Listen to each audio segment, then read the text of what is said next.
Hello, hello, hello, and welcome to Marriage Cast podcast. I hope you're all doing well. I heard a review on a documentary that came out on Netflix about LeBron James and I guess other basketball players. And the commentator of what I was watching or listening talked about LeBron James's marriage. And whoever talks about marriage gets my ear, my attention. And this commentator was saying that LeBron James loves his wife, Savannah James. They have been together forever. And he loves her company. And not just him, but all the people around them know that he loves her. He loves being with her. And so I remember pausing. I was like, okay, Savannah James, what do I know from her, about her? I was like, nothing. But I'm like, okay, from what I have seen them at, award shows, events, or online, or pictures or video, I was like, okay, what's the vibe that she's giving? And I was like, she gives the vibe of being gentle, maybe more reserved, maybe quiet, and more like in the background. It doesn't seem that there's a competition there between LeBron James and his wife wanting to be in the spotlight, right? And so that's kind of like the feelings I was getting as I was thinking about Savannah James, and then I'm like, oh, gentle and quiet. And the Holy Spirit reminded me of a Bible verse that I memorized, I think it was in 2022. But it's something that I have aspired to become since 2019. And is in the book of First Peter chapter 3, verse 3 and 4. It reads, don't be concerned about the outward beauty of fancy hairstyles, expensive jewelry, or beautiful clothes.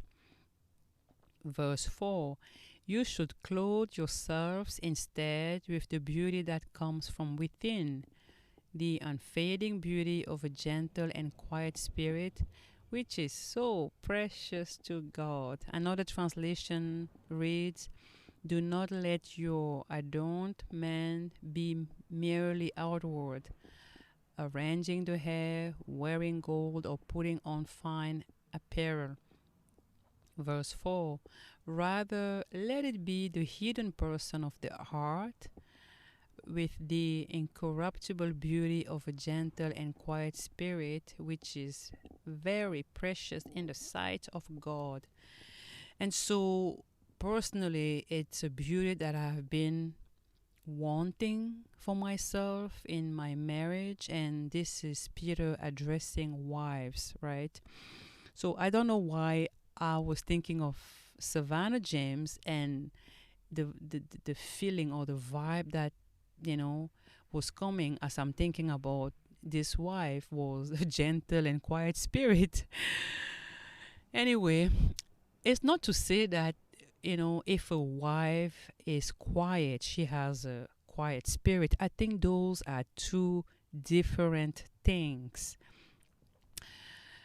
For example, my mom is quiet, naturally quiet, but that doesn't mean that she has a quiet spirit, because there are wives that are quiet in the natural sense. They don't talk a lot, but if they say two words, those two words are combative. They are in fight mode, but they're quiet, right?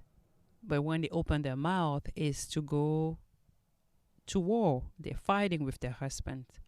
So the understanding I'm getting, it has more to do with a quiet spirit, in the sense of I guess maybe being less opinionated, or say something to your husband and pray more, less talking and more prayer. For me, that's a quiet spirit.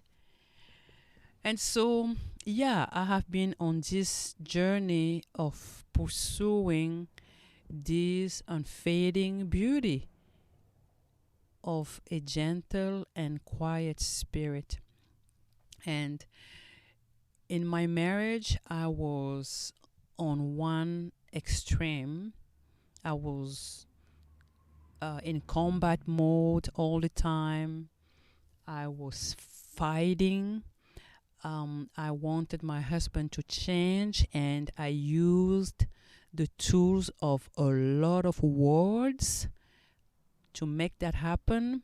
Like, not so good words. And I thought if I nag him, if I insult him, if I mock him enough with all these negative words, he will change. Right? So that's the opposite of having a quiet spirit. And it was just bad. That my marriage was it was bad. And God took me in this, journey of renewing my mind. And I saw First Peter chapter 3, verse 3 and 4. And I was interested. I am interested in this beauty, the beauty of a gentle and quiet spirit. I was also reminded of my uncles. I have 4 uncles who have been married to the same women, same wives forever. They have been married for all of them 30 plus years. And what I remember from those 4 women, 4 wives, is that to some degree they carry these characteristics of being gentle and being like, having a quiet spirit, right? These are not necessarily Christian wives, but from what I remember, they have, yeah, they're gentle, and they have, like, a certain degree of quiet spirit. And I also remember of another group of women that I knew growing up, who the vibe was very much combat.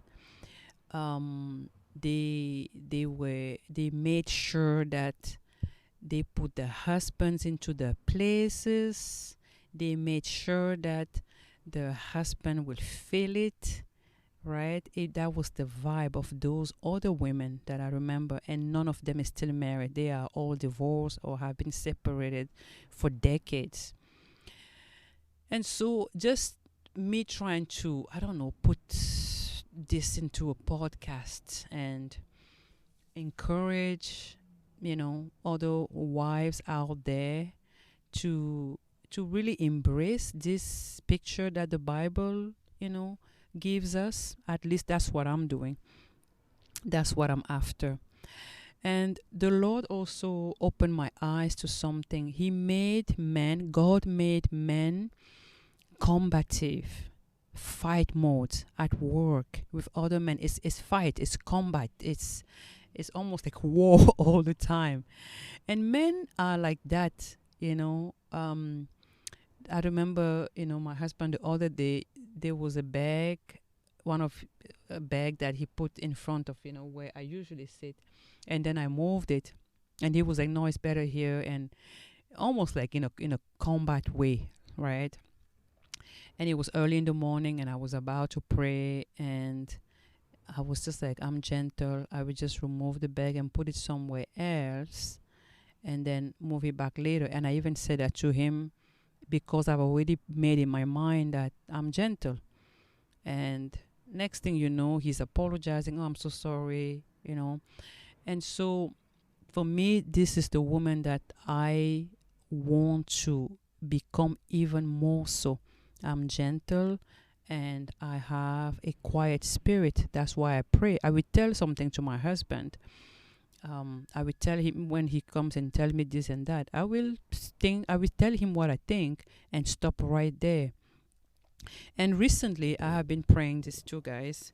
Psalm 41, verse 3.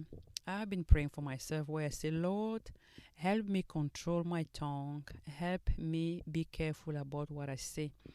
Another translation reads, set a guard, O Lord, over my mouth. Keep watch over the doors of my lips. And so I've been praying this for myself when I feel the need to say too much instead of praying. I've been like, Lord, help me control my tongue and be more careful about what I say, right? In my marriage. And I feel like every time I do that, I have the self control to stop when in my spirit, I feel like, okay, you said enough, stop now. And so I feel like, again, if you guys have, a greater understanding of this, I am very open to, what you think. A gentle, we get it, a quiet spirit for me is like, I will say something to my husband, a little bit of what I think, or what I see, and I will do all the talking in prayer. I will go pray about that. Less talking here and way more, less talking here, in my opinion, giving him my opinion, and way more talking in prayer, praying about all these things that I see, right? And so that's where, I am right now. That's where I want to keep going, in my marriage. And I can see the difference between when I was combative, fight mode all the time. You're not going to treat me like that. I'm going to show you.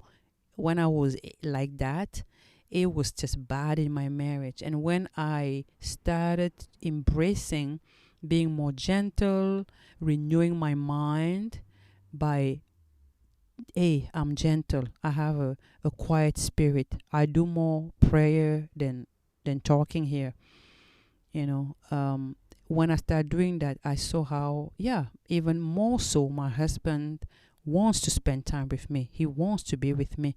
And I wonder if, LeBron James, he's a basketball player, fight, fight, fight, go, just point and fight over here in playing. When he comes home, it's gentle, it's peace. I wonder if maybe that's why he loves his wife, because she provides that peace. She brings that vibe of, it's peace. It's not combat here.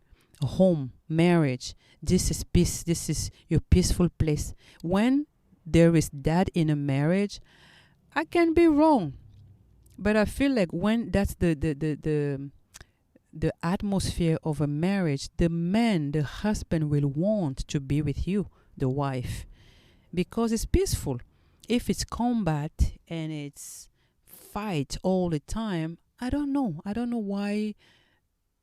Yeah, I don't know why a husband will want to be with his wife if he knows he's going to be attacked all the time. I don't know.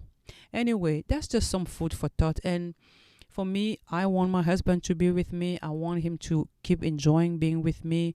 So the work that I'm doing is set a guard, oh Lord, over my mouth. And I do this all the time too. I always say to myself as we're talking, my husband and I know this is time to stop. I say it in my mind, shut up, shut up, shut up. Do not say any other word. This is internal monologue to help me also, keep peace in my marriage. And that helps me too, right? Because I am inspired by Proverbs 21 verse 23 says, let me see if I can remember how I memorize it.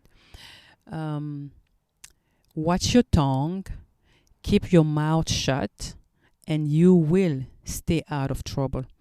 That's something when I in an argument or when I feel like going, I would just say in my mind, watch your tongue, keep your mouth shut, and you will stay out of trouble. How do I keep my marriage out of trouble? Watch your tongue, keep your mouth shut, and you will stay out of trouble. That's Proverbs 21 verse 23. I hope this all makes sense. This is the part where we work at our marriages. It's not easy, but God is with us and He has given us the tools. Let's apply them. I was your host, Alomo. This podcast exists to encourage and to challenge Christian couples to act biblically. Until next time, God bless you. Bye.